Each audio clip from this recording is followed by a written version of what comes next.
being sent in, England slumped to 66 for 4 before David Malang's second ODI century lifted England to what appeared a competitive total.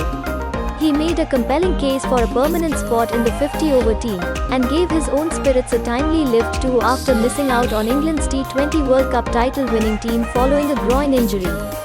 David Malang was particularly aggressive in the middle overs as David Malang reverted to T20 mode against Cummins with 2 brutal sixes on the leg side, while he countered leg spinner Adam Zampa with belligerent slog sweeps.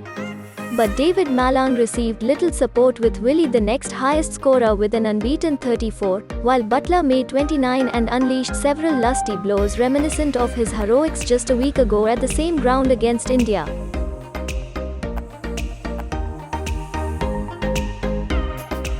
A superb fight back from England. They were 118 for 5 in the 24th over when Jos Buttler fell.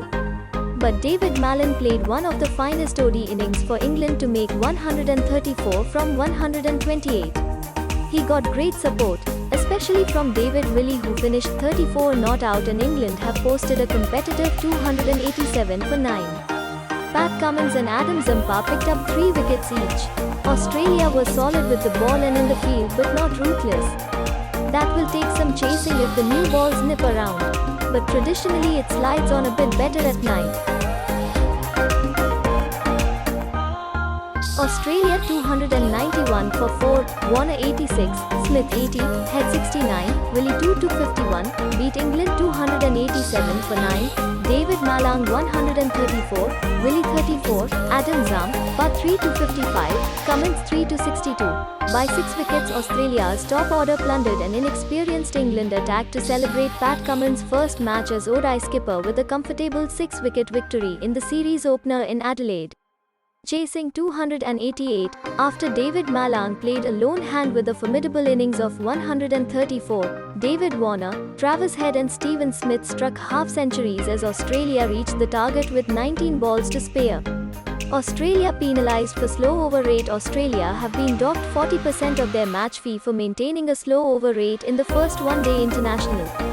The match referee, David Boone, imposed the sanction after Australia were deemed to be 2 overs short of their mark after taking into consideration the required time allowances. Pat Cummins pleaded guilty to the offence and accepted the sanction. On a flat Adelaide Oval pitch under lights, Australia were never threatened in their chase after a 147-run opening stand from David Warner and Travis Head, who made an impressive return to the role vacated by retired Aaron Finch. David Warner and Travis Head pounced on wide deliveries and took a liking to the short square boundaries on a ground where they posted Australia's ODI record opening stand of 284 against Pakistan in January 2017. In front of his home faithful, Travis Head further enhanced his growing reputation against the new ball, having entered the match averaging 50.07 from 15 previous one-day international innings as an opener. He eyed a third one-day international ton but fell for 69 of 57 balls when he holed out in the 20th over. Steve Smith, who was on the fringes for most of the T20 World Cup, then issued a reminder of his prowess in the 50-over format with sweetly timed strokes coming in at number 3. David Warner seemed headed for his 19th century before his 84-ball knock ended when he was caught on the boundary of David Willey, who in his 61st ODI was England's most experienced bowler. David Willey then picked up Marnus Labuschagne cheaply to revive England's faint hopes, but Steve Smith, who recently refined his technique by abandoning shuffling across the crease, slammed the door shut as Australia drew first blood in the 3-match series. Fast bowler Ollie Stone, playing his first one-day international in 4 years, started well with his first 10 deliveries, all producing dots marked by sharp pace around 145 km per hour, 90 miles per hour. But he couldn't break through as Warner and Head took control. Left-armer Luke Wood, making his one-day international debut, struggled to find the right line with an imperious Steve Smith stroking him for 3 boundaries in the 26th over.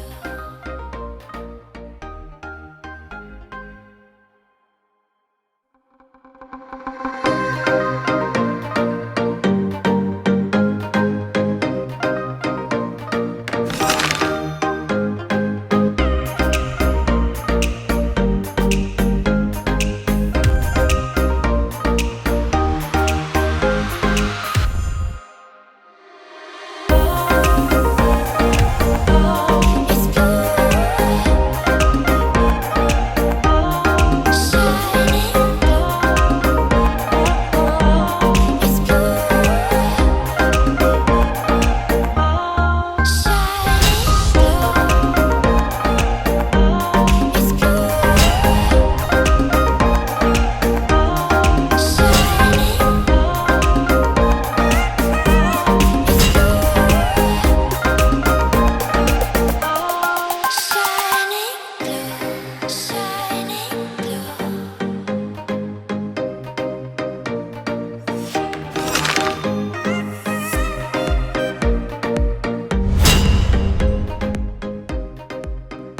hangover from the T20 First World Cup was fairly evident as Australia cruised through to a comfortable 6-wicket victory.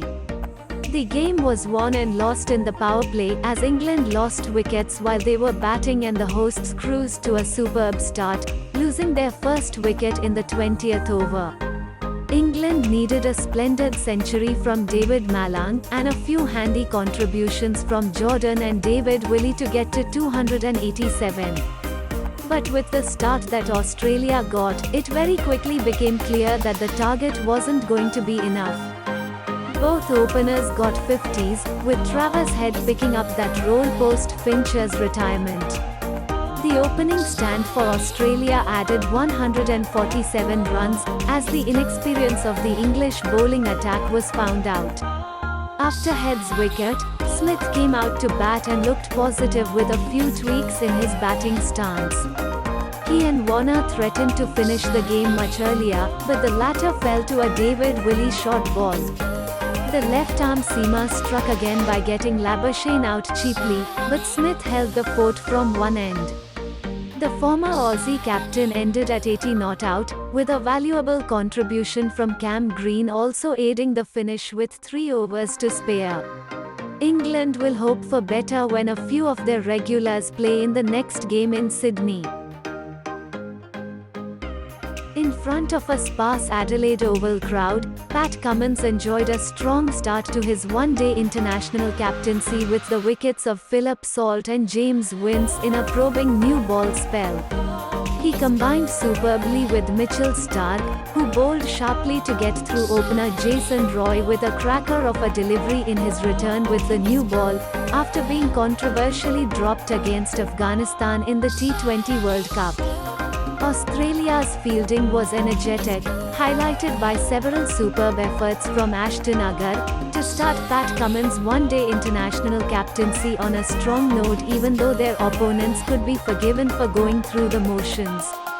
Australia win by 6 wickets with an efficient performance in a low-key atmosphere.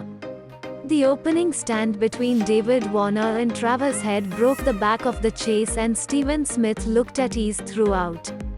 The chase never looked in doubt. England were off the pace throughout, except for the magnificent 100 from David Malang.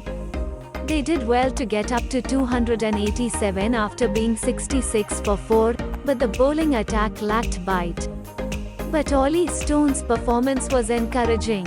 It is the ideal start for Australia post-Finch era. Cummins has all the ability to lead this team and Head is the perfect replacement for Finch. Also they have likes of McDermott and Philippe in domestic circuit.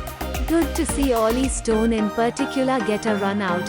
Here's hoping he can stay fit and build on a promising start. Should be a useful series for England to try a few others out too.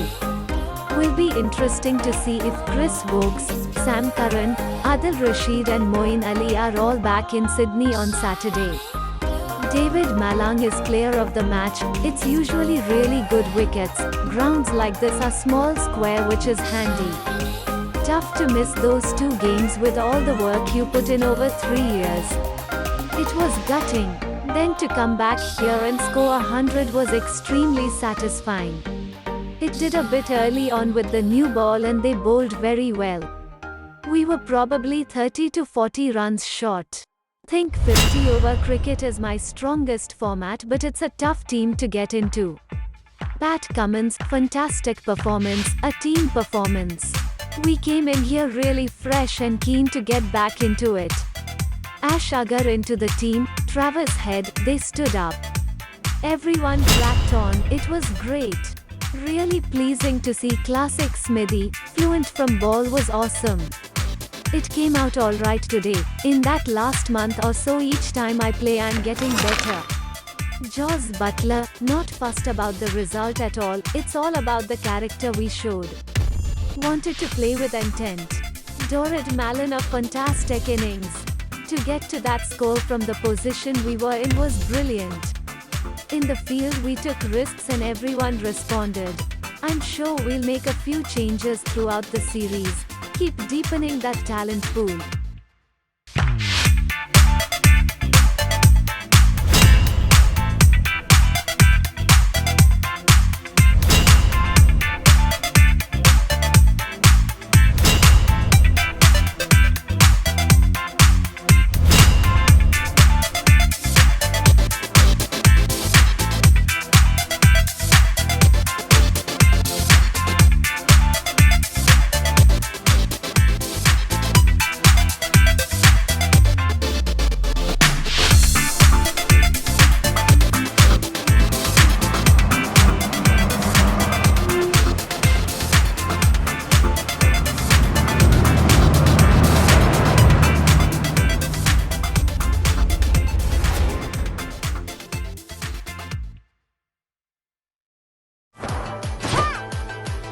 Don't forget to subscribe.